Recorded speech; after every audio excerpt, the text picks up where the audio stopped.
mental competency hearing ordered for the man accused of shooting and killing his dentist. Details in a live report. Plus, a captain of a scuba diving boat learns his fate 5 years after a fire that killed a Coronado woman and 33 others. The second day of Gaza Solidarity encampments on the UCSD campus. Miss San Diego USA is 3 steps away from Miss Universe. How you can help support her journey. And can you really predict the rain by the way your joints feel? We verify. CBS 8 News Live at 6 starts now. A dramatic day in court as the man accused of bursting into an El Cajon dentist office and shooting and killing a dentist shouts at the judge. Good evening and thank you for joining us. I'm Carlo Cicchetto. I'm Marcella Lee. 29-year-old Mohammed Abdul Karim is also accused of shooting and wounding 2 others. The court ordered a second mental competency hearing for the suspect today. Our Kirsten Holmes was on the scene of the shooting back in February and also in court today. She joins us live. Kirsten? Yeah, in a court proceeding that did not last 5 minutes. I actually heard the defendant shouting at the judge while he was handcuffed behind plexiglass. His message was that he is fit and ready to stand trial, but his attorney completely disagrees. Meanwhile, the Harouni family says their wait for justice continues. That's Mohammed Abdul Karim and his attorney in court disagreeing that Abdul Karim is fit to stand trial. This after a court-appointed doctor cleared him in a mental competency exam. Deputy DA John Philpott explains.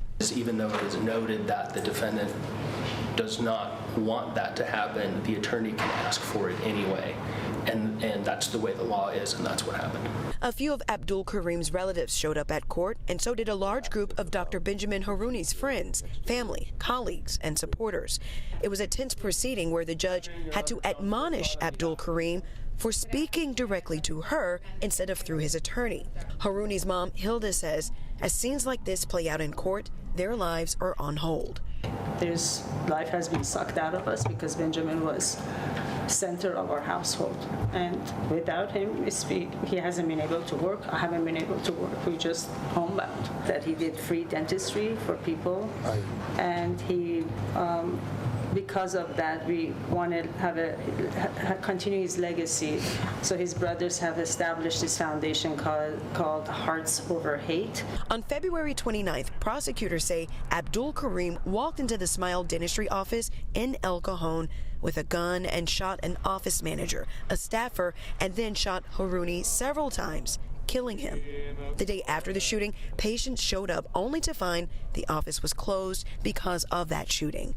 Today, the Harounis hope that their new foundation in Benjamin's honor, Hearts Over Hate, will inspire more to live and love like Benjamin. People are here just to show support, and that says a lot about who he was. But I believe at the end of the day, whenever that is, justice will be served.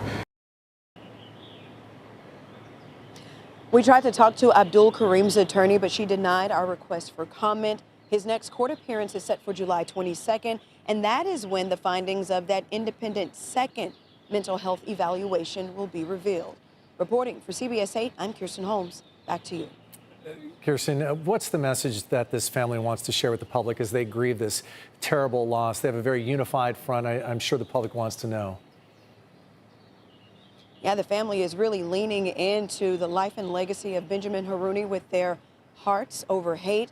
They say they want to spread this message to schools here in San Diego with this new foundation so that kids and everyone can learn better ways to address their anger through more healthier, therapeutic, and loving ways. Maybe Carlo? something good can come out of this. Kirsten Holmes reporting live for us. Thanks, Kirsten. Meantime, witnesses took the stand today in the murder trial for a former TikToker.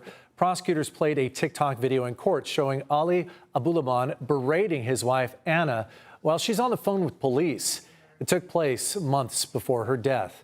Anna's best friend testified that she saw bruises on Anna's face 3 months before her death. Abulaban's attorney says he killed both victims, but maintains Anna drove him to do it, lying to him and cheating on him with the other victim in this case. The trial is expected to go on for several weeks. The Gaza Solidarity protest resumed peacefully for a second day on the campus of UC San Diego today. Demonstrators spent the night on the lawn in front of the Geisel Library and say they will stay there until the university meets their demands. They are calling on the UC system to divest funds from Israel as they protest the Israel-Hamas war. CBS 8's Abby Black is live on the UCSD campus tonight, where she spoke with protesters and their supporters. Abby?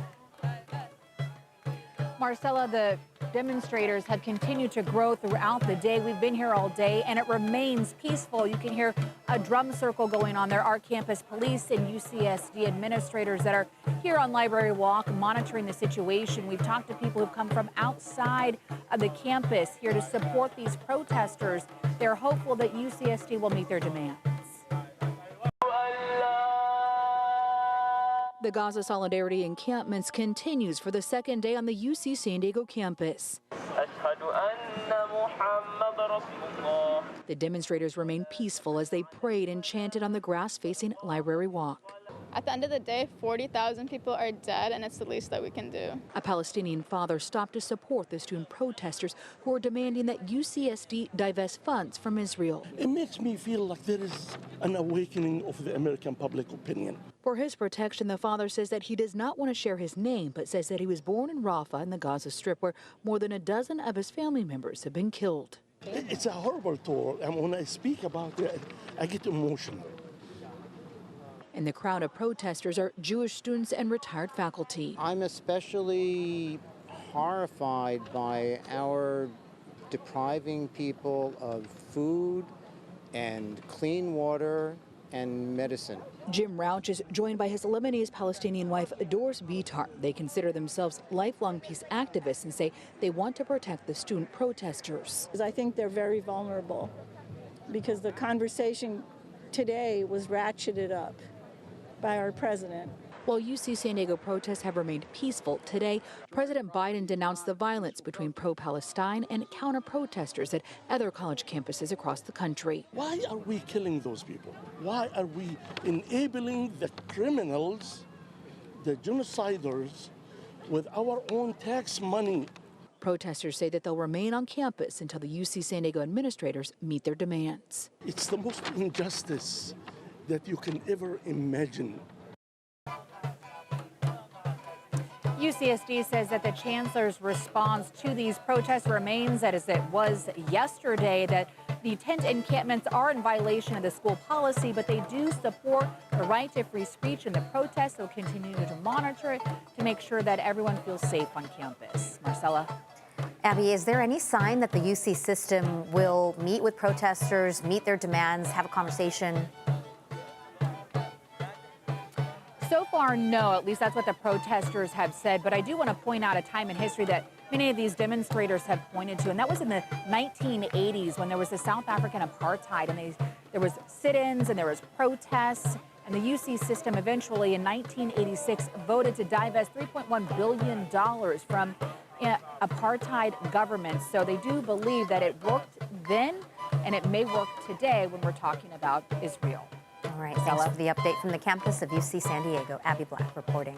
The California Highway Patrol says LAPD officers have arrested at least 200 people at UCLA after it raided the pro-Palestinian encampment there. Officers told protesters to take down their encampment yesterday, ordering it an unlawful assembly. But the encampment was still up today, causing officers in riot gear to step in.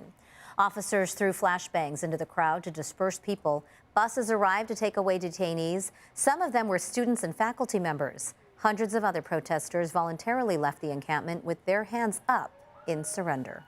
President Biden is calling for order as campus protests escalate nationwide. He spoke at the White House today. There should be no place on any campus, no place in America for anti-Semitism or threats of violence against Jewish students. There is no place for hate speech or violence of any kind, whether it's anti-Semitism, Islamophobia, or discrimination against Arab Americans or Palestinian Americans. After his address, the president headed to North Carolina to discuss infrastructure and visit with the families of the 4 law enforcement officers killed this week while serving a warrant. Today, a federal judge sentenced the captain of a California scuba diving boat to 4 years in custody for criminal negligence after 34 people died in a fire back in 2019. Captain Jerry Boylan was found guilty of what's known as seaman's manslaughter. The fire broke out on the Conception during a dive trip off the coast of Santa Cruz Island. It happened as passengers slept and they were trapped below deck. Boylan was the first to abandon ship. Among those killed was a woman from San Diego, 31-year-old Nicole Quitasol. She died alongside her two sisters, father and stepmother, celebrating her dad's birthday. The tragedy was the deadliest maritime disaster in recent U.S. history. Boylan's appeal is ongoing. Today, San Diego County released a proposed budget for the next fiscal year with more than $8 billion in projected spending. It includes money to increase access to programs for those experiencing homelessness and behavioral health and substance use disorders. An in-person community budget meeting is scheduled for May 23rd. The Board of Supervisors does want feedback, and they're asking county residents to leave their comments on the budget at the San Diego County website. Still ahead tonight, concerns and controversy over at-home ketamine treatments. Plus, family fun and a free history lesson for you if you head to the East County this weekend. We have a preview of Campo Days. We did have some pretty stubborn cloud cover closer towards the coast for today. You're seeing a little bit of sunshine out there. We're still talking about the marine layer tonight. It's going to deepen this weekend with a chance for rain. Your complete forecast ahead. And you've probably heard your parents or grandparents say it, but does weather really have an impact on your joints? Up next, we verify.